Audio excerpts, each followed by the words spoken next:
There are places that you dream of fishing. Montana, Idaho, Florida. I had the opportunity recently to fish in Florida for the first time over several days. The first day, as I was waiting for our guide for a guided charter, I was struck by the beauty and by the enormity of this place. Not only was it the water, but also the different kinds of birds, animals, and other species that I saw. The fishing that first day was spectacular. We caught redfish as well as several sheephead, all on a spin rod and all with bait. And the next morning, as I walked along the beach, which happened to be empty except for me, I thought about the kind of fishing that lay ahead and what I wanted to do. I wanted to go back out and fish this time with a fly rod.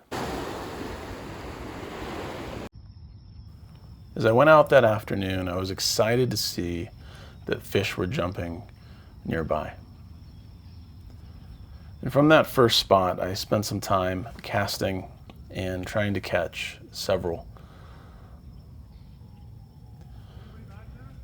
So I tried several different flies at that first spot, as well as a few different approaches when I was casting out, but then also as I was reeling in.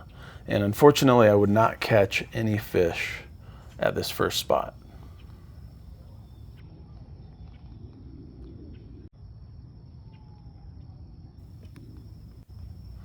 As I moved on to another spot, the sunset on the water was absolutely beautiful. However, this second spot would not yield any fish either. And the sun was quickly going down. And so I went back to one of the first spots that I had tried. I ended up doing a little bit of night fishing here, which I also had never done before.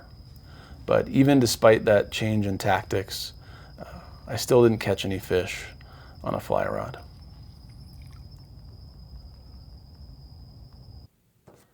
The next morning, there was a beautiful sunrise as I walked along the beach. And that walk gave me some perspective to think about the approach as well as the flies that I used. And this morning on the beach, the difference was that I had company. Tractor on a beach. All right. Tractor's coming back. I don't want to be the dude that gets run over by the tractor on a beach while filming a YouTube video.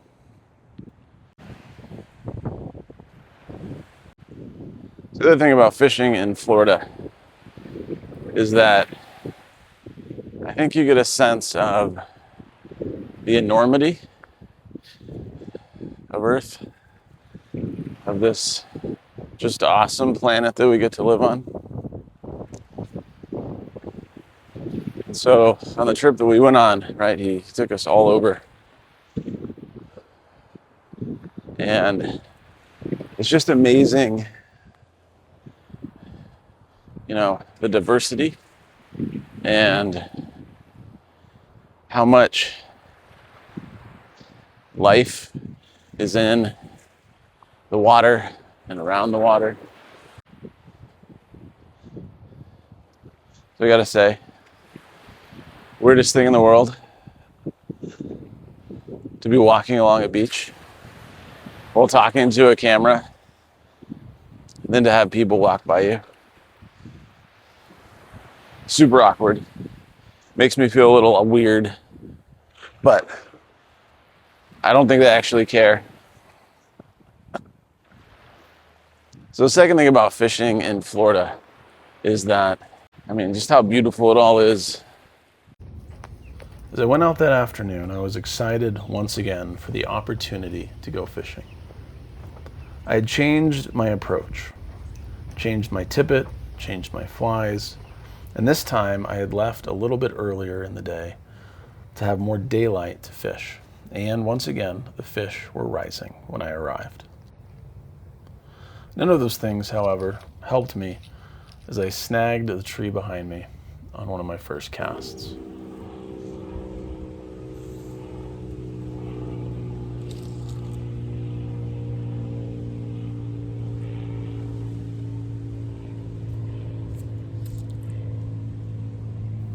After spending some time at this first spot and not getting anything, no bites, no fish, I moved on to a dock that I had seen the day before. There was no one here, but I thought that the structure, as well as the proximity to the trees, might yield some fish.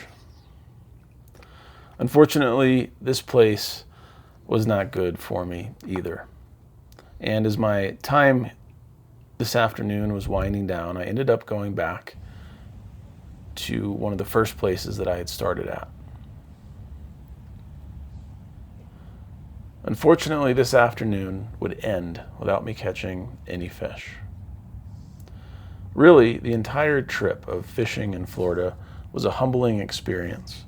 From missing several fish on the guided trip to not catching any fish on a fly rod, there were a lot of lessons that I had to learn the hard way.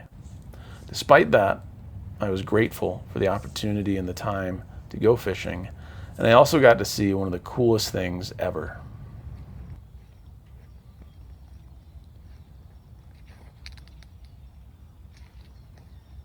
A dolphin.